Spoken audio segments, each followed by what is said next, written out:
Common sense, comedy, and freedom. You found the defenders of American exceptionalism on the Lanterns Radio Network.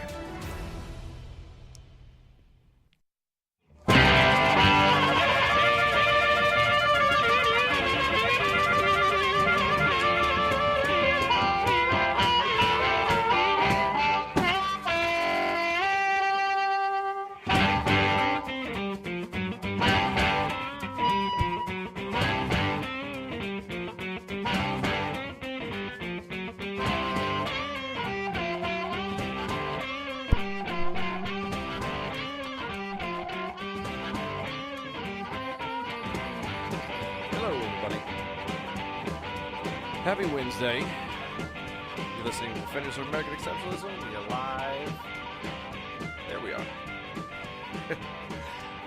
On the Facebook and Twitter, DOAEshow.com. You catch it, or that's our website, DOAEshow.com. You can find us YouTube and DOAE Show on Facebook and Twitter, as I tried to enunciate properly before. Oh my goodness.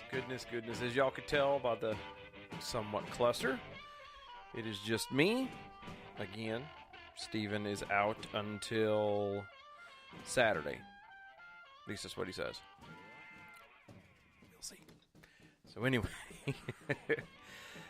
thank y'all for hanging out with us. We know what y'all could be doing on a Wednesday night, and it could be anything but here. So I greatly appreciate it. So one of the things we're going to go ahead and just jump head first into, helps if I pull my stuff up here. So like I said, just jumping straight into this stuff right out the gate. I want to first go into a story I'd seen from out of Florida from the Boy Scouts. Apparently the Boy Scouts are... Again, the Boy Scouts are giving us another reason to hate them. When I say hate them, hate's a strong word. Another reason to be done with them, I think. First off, they had gone through, and as we had talked about on this show, you know, there was the whole issue with, well, you know, the Girl Scouts are wanting to do the same thing that the Boy Scouts want to do, and it's not fair, and you know, God forbid that the, you know, Girl Scouts should actually make a program. No. It's for some reason it's on the boys to do. Anyway, so now they've mixed, and now it's just the Scouts, and even though the Girl Scouts still get to have their own thing. But apparently an article has come out.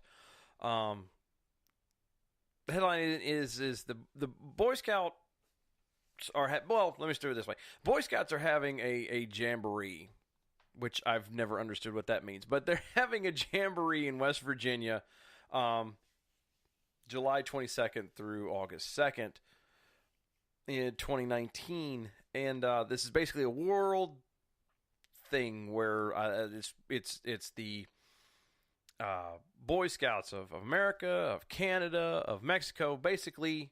All the major ones are all going to be there, and it's just this big, giant thing of Boy Scouts.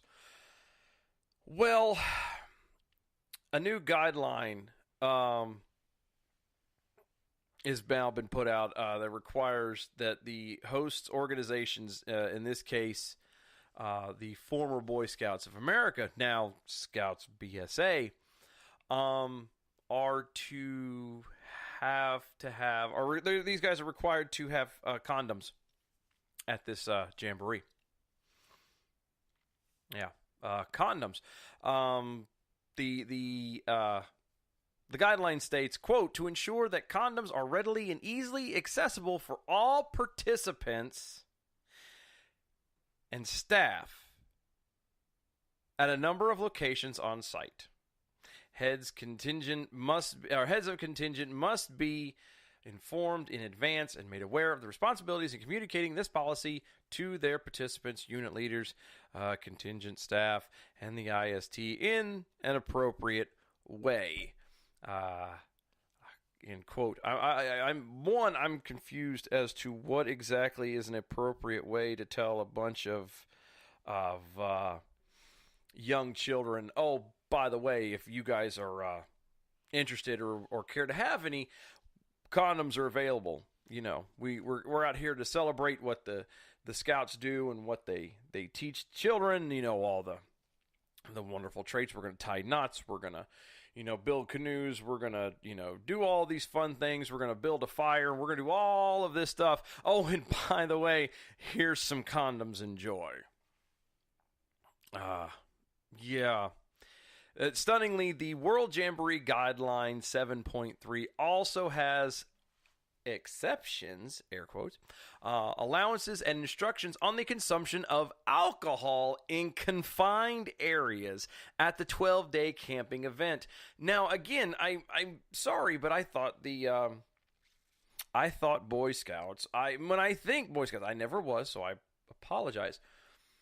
But when I think of Boy Scouts, I'm thinking of campfires. I'm thinking of young children. Forget the fact that they're now blended. Young people together learning things and being taught, one, how to be an adult, ways of camping and survival, and et cetera, et cetera, et cetera. I don't foresee them being done in cracking a can open, a beer, just sitting back and, wow, that was a tough day of cutting that canoe open, man. No. Alcohol, really? This is kids, and they're like, and now of course they're gonna say, well, of course the children aren't going to be able to have any, but we know the staff is going to want to have them, and so we're allowing them in special places. It doesn't matter. It doesn't matter. This is a event for young people. And if you can't be away from alcohol or even sex for that matter, but you can't be away from the alcohol for 12 days, you have a problem. And you kind of might need to see about, I don't know, getting some help. Just thought. I don't know. It doesn't seem to make any sense to me whatsoever. But anyway, it goes on and it just makes Sorry, I'm trying to not lose my mind, and I'm trying to do like 900 different things all at once. Guys, this is the Boy Scouts need to just kind of go home. I don't know why they continue to do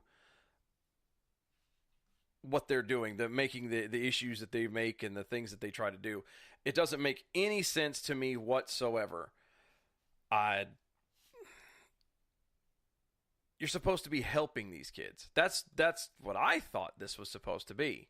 This is supposed to be a learning experience. This is supposed to be a unification sort of thing, not some kind of thing where you turn around and I'm sorry, but exceptions for allowances for alcohol. We're going to have condoms readily available.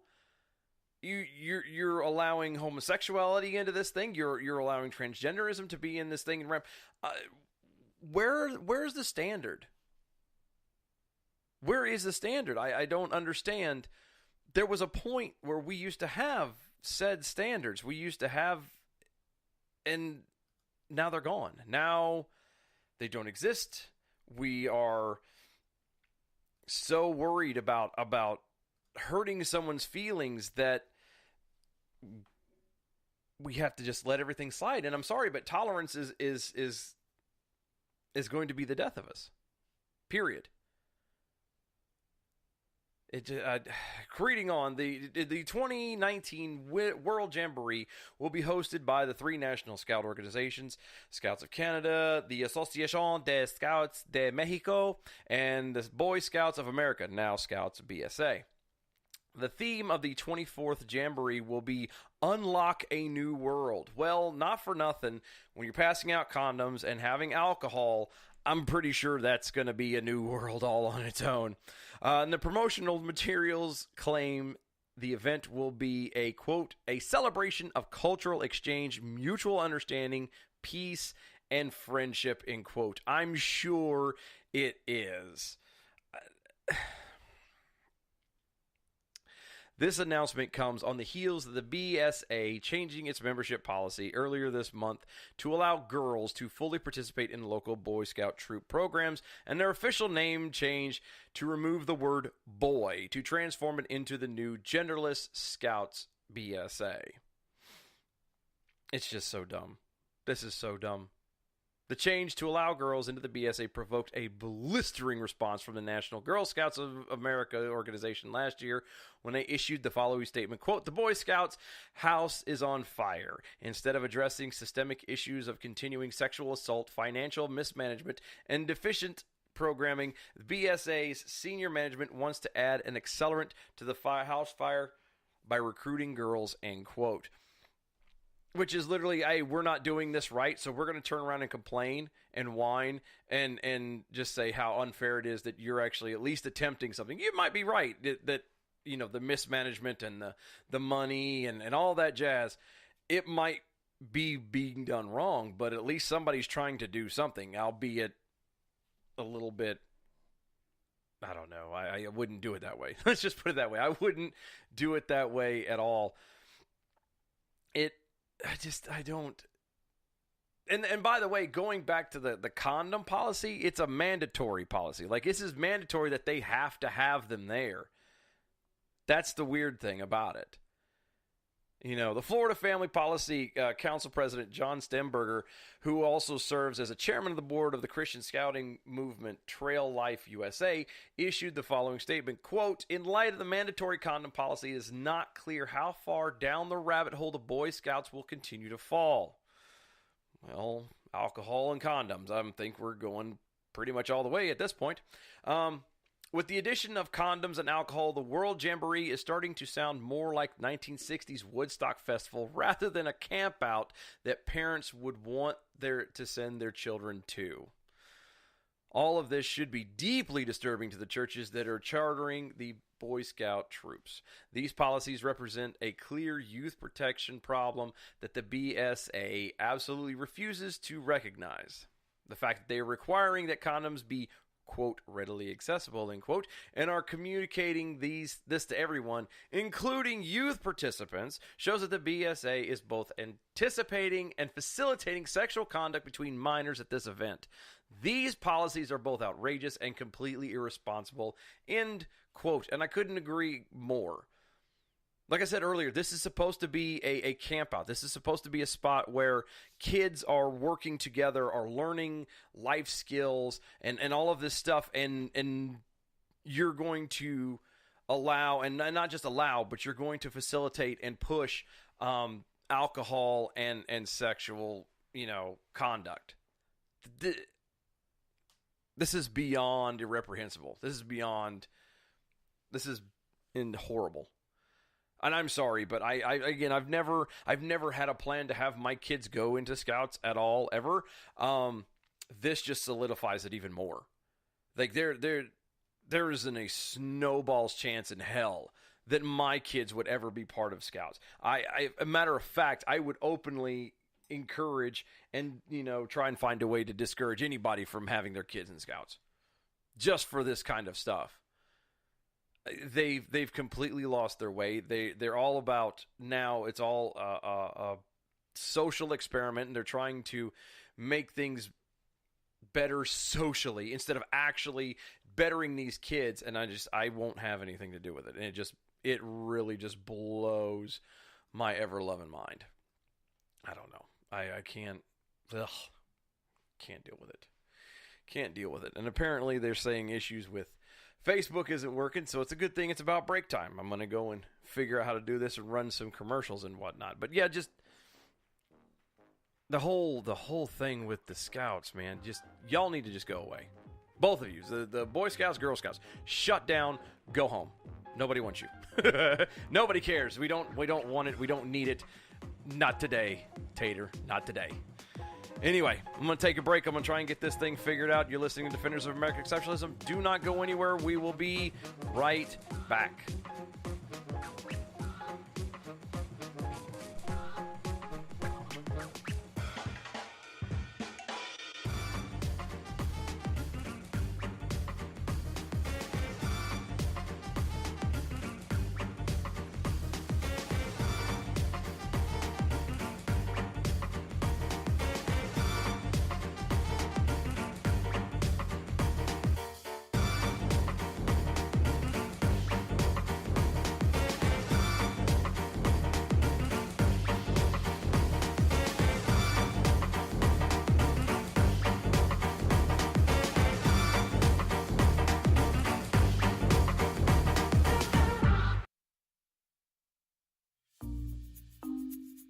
According to a 2017 Gallup poll, 85% of Americans hate their jobs.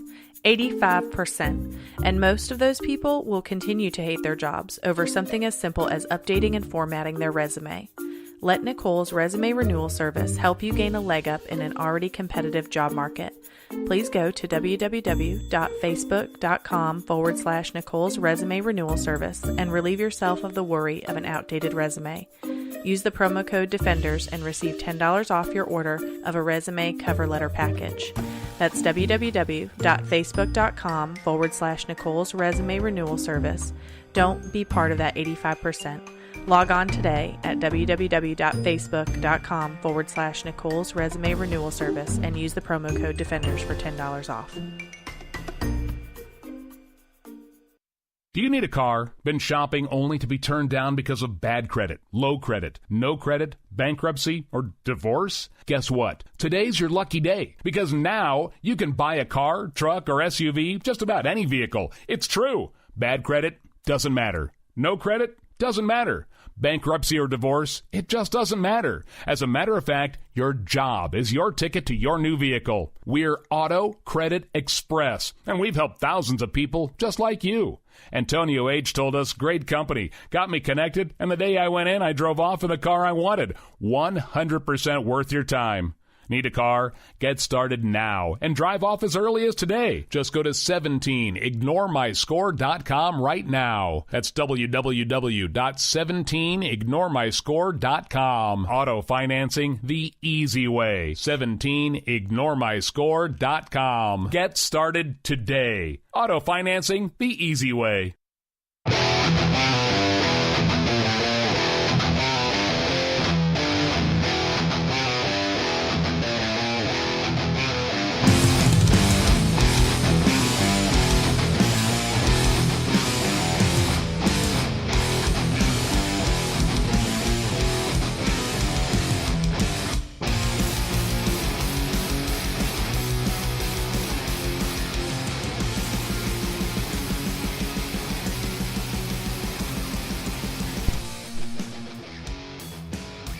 And welcome back, everybody. You're listening to Defenders of American Exceptionalism. We're live on Spreaker. We are on website at DOAEshow.com. Should be right there on the front, linked up through YouTube, which you're also live on YouTube at DOAE Show. Apparently, there's weird issues going down with the Facebooks, so I apologize for that. It says it's all running and people are watching, but for some stupid reason, it's being stupid. So, apologize for that. That'll be posted up later on Facebook and everything from YouTube and whatnot. But anyway, don't forget, we are doing our drawing, trying to get to 100 likes on Facebook. So if you would do that, what happens is you will be, if we get 100 likes, follows, and shares, that's what we're after. You do that, we put you in the hat to draw for, we're giving away all 3 of our decals. If you love them, they'll be good. I'm telling you, get your hat in the ring. Get this today. All right. So, I am a little PO'd. This next story is what's actually got me a little mad. So, what I'm going to do is to start this off with the fact that there's this issue when it comes to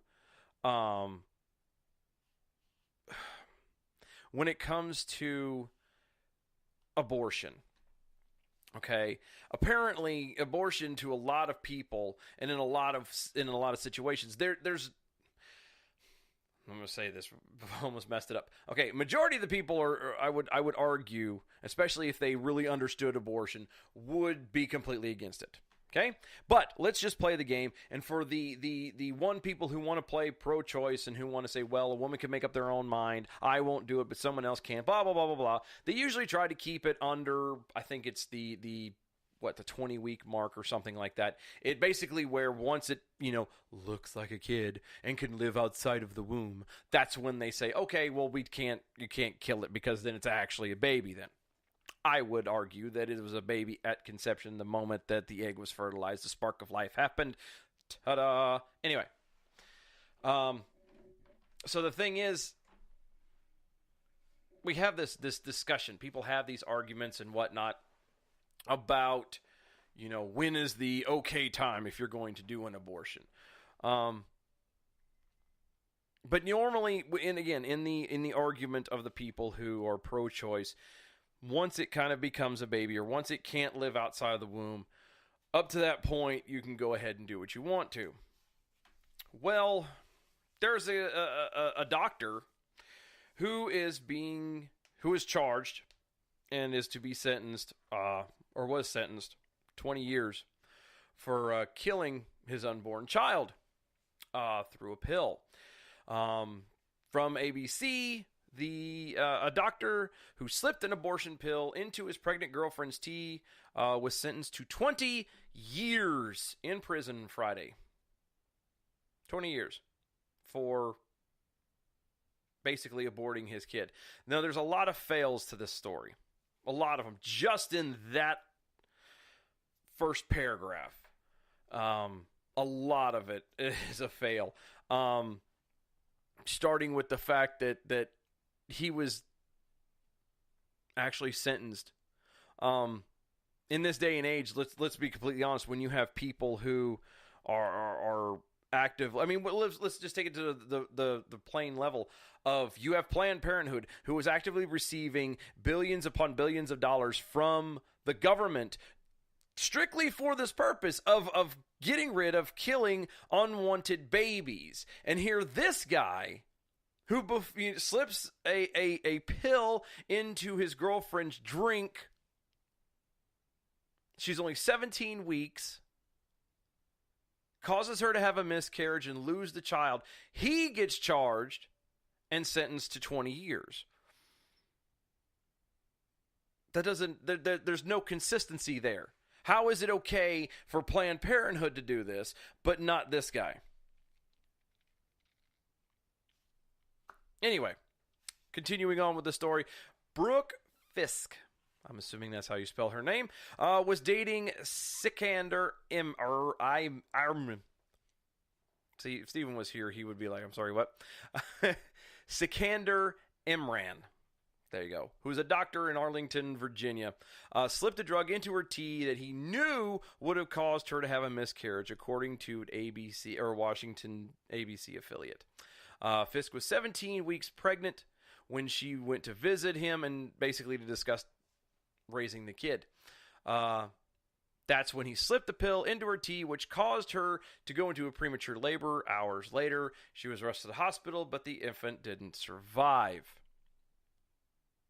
Emran was arrested in May 2017, pleaded guilty in March to fetal homicide. Fetal homicide. How come he gets fetal homicide and Planned Parenthood gets money from the government? Sorry. Again, inconsistent. Despite Fisk's loss, she argues. Now, bear in mind, this is... Okay.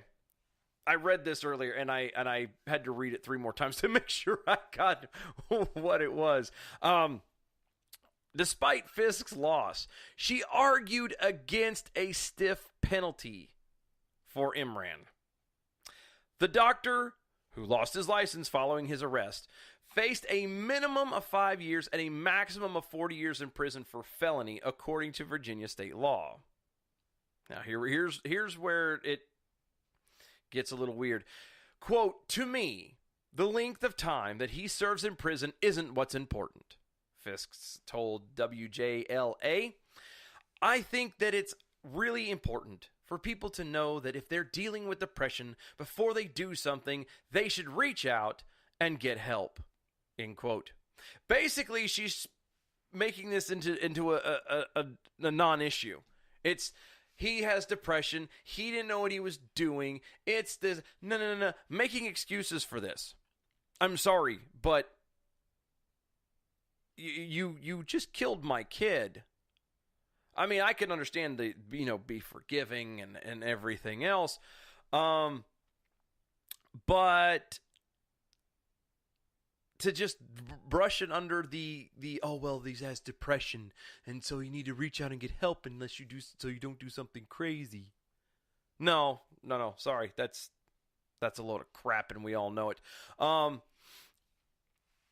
Imran's lawyer said he was dealing with mental health problems at the time, including panic attacks and threatened suicide, according to WJLA. Imran told the judge Friday he loved Fisk more than anyone in the world and prays for their unborn child every day. Well, clearly you weren't, that concerned with it at the time that the baby was there and alive. So, way to go, Slugger. The thing that I wanted to bring up about this, though, is not just the inconsistencies with Planned Parenthood being able to do this. But,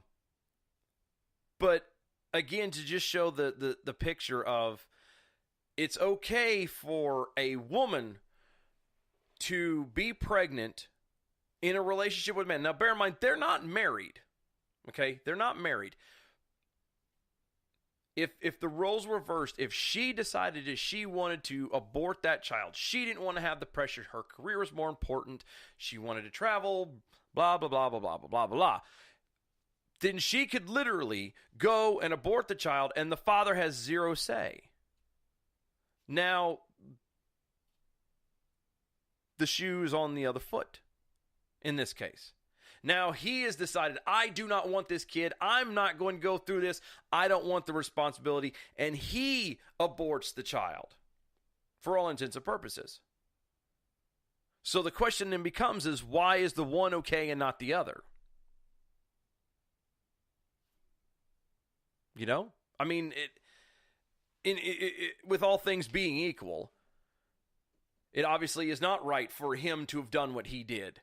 Nor is it right for her to have done it if the shoe was on the other foot, if she decided she didn't want the child. But yet, the woman has full choice. And in every situation, it always comes back to the woman. And I'm not trying to make this giant thing, it's not fair, women. No. But we have to maintain a level of consistency. The thing that is killing this country as a whole is the fact that we have artificially set up these boundaries where it's okay for one person to do something, but it's not okay for someone else.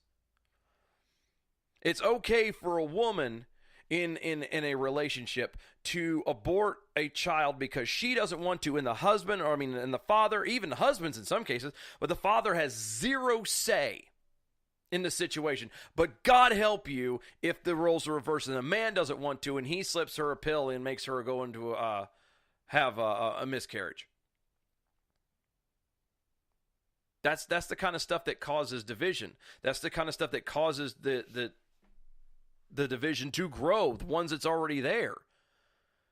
There was a story I saw, and I didn't get all the facts on it earlier, but you want to talk about something else that just is intentionally causing division.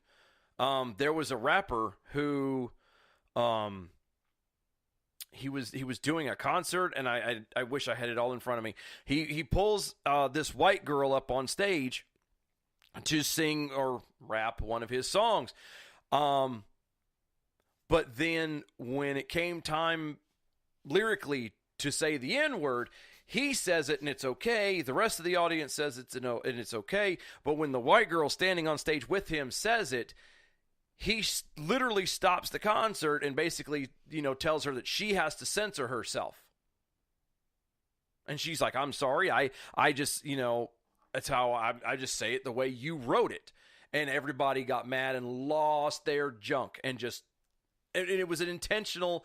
It was meant to cause a scene. It was meant to make an issue. And all this guy did literally is just make that wedge in society just go that much deeper.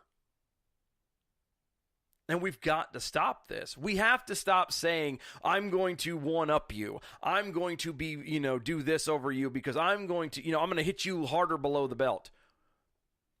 Because all it's going to do in the end is we're going to just end up beating the crap out of each other and there's not going to be anything left. And what's going to happen then is we're all going to be so tired fighting ourselves that something important actually does come along and we're not going to have the ability or the energy to take care of it at all. And then we're going to lose everything. We in society, in virtually every group, we've so tribalized ourselves. We're nothing but little individual children who want to squabble and fight as hard as we possibly can. You hurt my feelings, so I'm going to get you back twice as hard. You know, and every day stuff like this happens. And then people are wondering, whoa, the world is going to hell. What are we going to do to change it? I wish somebody would change it. I've said repeatedly, it starts with you. It always starts with you. It starts with me. You know, we as individuals have to say enough is enough as for me and my house. And worry about that. Don't worry about anybody else.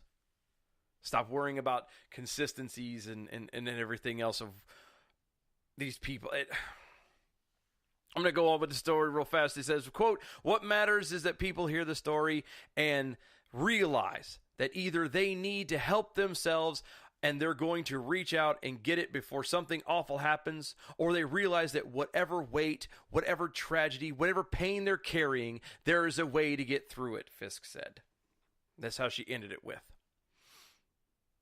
So this is nice. So again, she's completely brushed this off as, oh, well, you know, he was just stressed, or he was just under depression, or he was just upset. It happens. It's okay, blah, blah, blah. No, it's not okay there, pumpkin.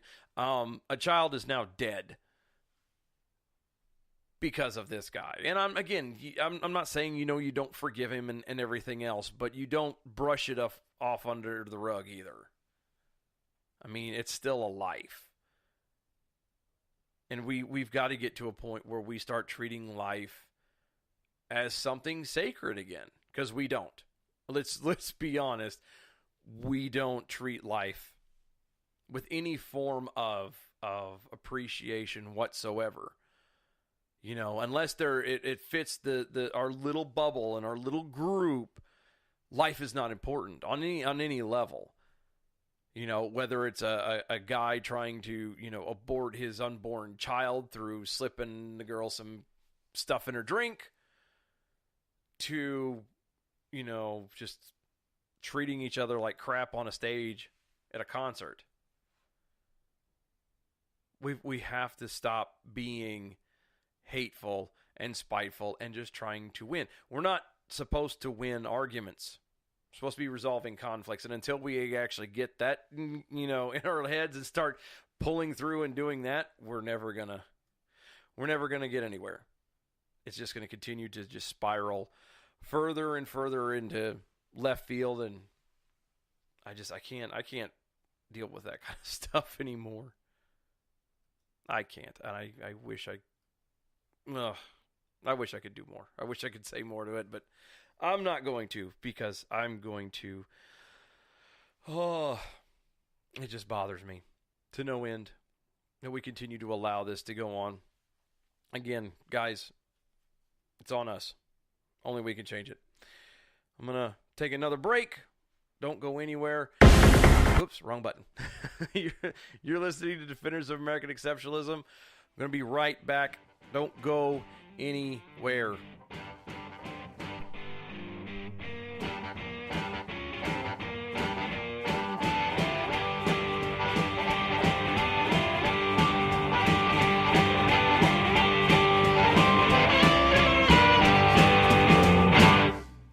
As a small business owner, there's one word that you absolutely dread: payroll.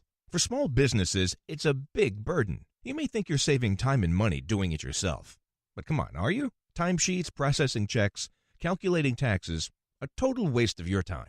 Paychex simplifies payroll processing, saving you time and money. Submit your payroll online, fax it in, or call your dedicated Paychex payroll specialist. And you're done. Learn more at trypaychex.com. Come on, do the math. The IRS dishes out 8 million penalties a year. Make one mistake, and you're on the hook. On average, you're losing nearly one business day every month doing payroll. That's time and money you'll never get back, unless you get Paychex. More than 500,000 small businesses already do. Call 877-750-5371. Trade payroll pressure for peace of mind. Call now, 877-750-5371. That's 877-750-5371. Individuals and businesses with tax problems, listen carefully. Do you feel like you're losing control over your finances? If you owe over $10,000 in back taxes or have unfiled tax returns, we can help you take back control. The IRS is the largest and most aggressive collection agency in the world, and they can seize your bank account, garnish your paycheck, close your business, and file criminal charges. Take control of your tax problems now by calling the experts at Tax Mediation Services and take advantage of the Fresh Start program and new laws that may allow us to negotiate a settlement for the lowest amount possible. Our team of tax attorneys and enrolled agents can stop collections and get you protected so you can take control of your financial future. Tax Mediation Services is accredited by the Better Business Bureau. Call now for a free case review and a price protection guaranteed quote. Call Tax Mediation Services now at 800-327-2381. That's 800-327-2381. 800-327-2381.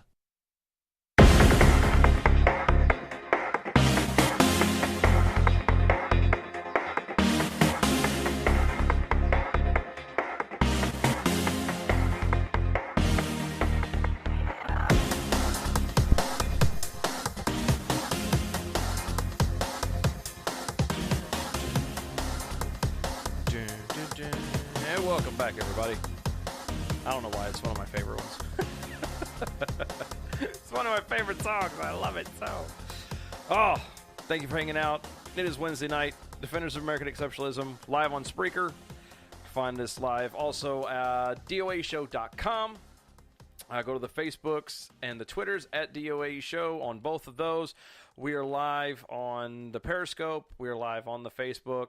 Actually, I was told there was issues with the Facebook. Our page, for some weird reason, is all the stuff on my end. It says it's working, and all the stuff that says it's going to, it says it's working. However, you go to it, and it's not showing it for some weird reason. Not really clear as to why, but it is being projected and working fine. Apparently, we have it good on YouTube, which is also at DOAE Show. If you insist on going to the Facebook and looking at it as well, one of the places we're at, and I'm trying to pull it up right now. One of the other pages we are also live on is the Facebook page, Second Amendment Veterans. That's 2 in the Amendment Veterans on Facebook. We're live on there as well, so if you want to go there, you could check that out as well. Also, don't forget we have our drawing. We're trying to get to 100 likes, shares, and follows on the Facebook page. So once you do that, everybody will be put into a hat for a drawing to get the 3 decals that we have made. Also, coming down the line very, very, very soon is another good little... well, I'm not going to let the cat out of the bag now. I may have already said too much. Big plans coming within a month, tops. Don't hold it to me. Within a month, we should be good. Okay, but anyway, big stuff coming. You will love it. Also, like I said, check out DOAShow.com, articles, our archive videos, and if you want, we got the videos. We've got the if you want just the audio files from Spreaker. Everything is there, constantly updating stuff and changing things every day, slowly growing every day. It's because of you guys. Thank you so much, and do not stop, because we got so much coming down the pike. We need y'all's help. So, all this depressing stuff, all this other stuff, I feel it is time that I do, what show wouldn't be complete without some humor? Especially after, inconsistencies with Planned Parenthood and everything else. So one of the stories that I had been found, Steven sent to me, was just full of irony, and I really wish he was here to help have fun with this one, but I guess he'll be answering things through the comments as we go along. So the headline reads, police shocked man's tale of being stalked by a pig turns out to be true. North Ridgeville, Ohio. Police in a Cleveland suburb thought they had a drunk on their hands when a man called to report a pig following him home from the train station. Quote, he went on to state that he was being followed by a pig and didn't know what to do. A pig Right. A post on the North Ridgeville Police Department Facebook reads, quote, night shift responded to the obviously drunk guy walking home from the bar at 5:26 in the morning. He was at least drunk enough to call the police on himself while hallucinating, end quote. An officer arrived on the scene earlier Saturday to find the man was very sober and a pig was, in fact, following him. The officer managed to wrangle the pig into his patrol car and transport it to the station. It was eventually reunited with its owner. Writing on Facebook, the police mentioned the, quote, irony of the pig in the police car now so that anyone thinks that they're funny is actually unoriginal and trying too hard, end quote. Only in Ohio. I was going to say only in Ohio. Probably not, because I know some spots out here in North Carolina. But you get followed home by a pig. You got me beat on that one, for sure. And then there's the pig inside of the car. That's just too funny. At least to me it is. So, and there's one other one. I had it here. Hang on, and I pull it up here. Oh, okay. This one we're going to dive into is a little bit longer, but it'll carry us out to the end of this thing. So, question to everybody is something to think about, especially if you have kids. The point of children, and I say the point of children. The point of having children towards the end is you birth them, you raise them, you teach them as best as you can to be ready to go out into the world and become productive members of society, and hopefully pass the knowledge on to the next generation. That's usually the plan in the ideas of children. However, there are people who, I guess we could call them late bloomers, who just tend to not want to leave the nest. They find things rather difficult. It's much harder for them, I guess, to cope in some instances. It's just easier because mom is there to take care of it, and that's what we'll, that's the way we'll use, because, well, if mom's going to make food for me, if mom's going to make my bed, or if mom's going to do my laundry, why do I need to get up off my butt and get a job? Blah, blah, blah. Well, obviously that's not how it should be, but it does happen. Or if you go through a bad divorce, something like that. Anyway, this one has gotten a little bit too far, I think. A couple in upstate New York repeatedly tried to evict their unemployed 30-year-old son from their home. And yes, I did say 30, as in the big 30.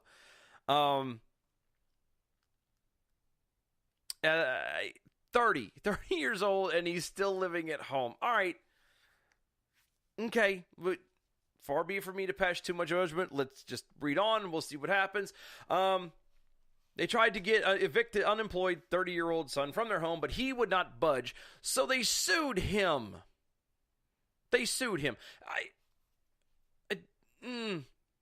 Mark and Christina Rotundo of Camillus sent multiple notices to their son, which is a little weird because I'm assuming the guy lived in the basement. How do you're going to send a notice? You stick it on the door? Do you slide it under the door? Do you put it in the top of the cereal box when he comes up? I don't understand this. This literally is blowing my mind, the thought of this. But they put the multiple notices for their son, Michael, demanding that he leave their home, but these notices went ignored. Of course they did, because you probably have done everything for him. Finally, the couple was forced to take their son to court, where the county Supreme Court judge ruled on Tuesday that they can boot him out. Now, I'm sorry. I don't care how old you are. If I can boot anybody out of my house that I want to, and I don't need a judge to tell me otherwise. Now, I get it. This is upstate New York, and this is, the close to the waves of the progressive cesspool that is NYC.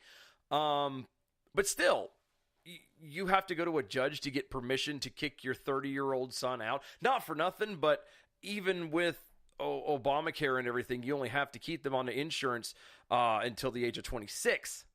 So he's kind of past that. So there's nothing else that I'm aware of that keeps them, makes them have to stay on the dole. So why are we worried about this? And the good part is Michael said that he plans to appeal the ruling. Isn't that lovely? So he is so determined to be a loser and to be a burden on his family that he's going to appeal it. I'm hoping and I'm assuming that the courts have issued him an attorney, because I will bet, being unemployed, he doesn't have one of his own. Michael moved in with his parents 8 years ago.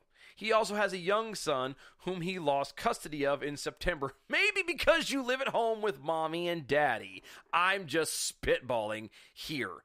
After pleading with him to get a job and move out, Michael's parents started sending him eviction notices in February. Again, that part confuses me because he's in the house. Whether it's the basement, whether he's got a room upstairs, whether he's in the attic, he's in close proximity. It's not like you have to actually go through the rigmarole of putting a stamp on something and dropping it in a mailbox and having him sign for it saying he's received it and everything else. He's in the house. I don't understand it. Quote, Michael, after a discussion with your mother, we have decided that you must leave this house immediately, end quote. The first letter dated February 2nd read. You have 14 days to vacate. We will take whatever actions are necessary to enforce this decision. The letter closed. I've got a 45 that I'm pretty sure will get anybody out of my house.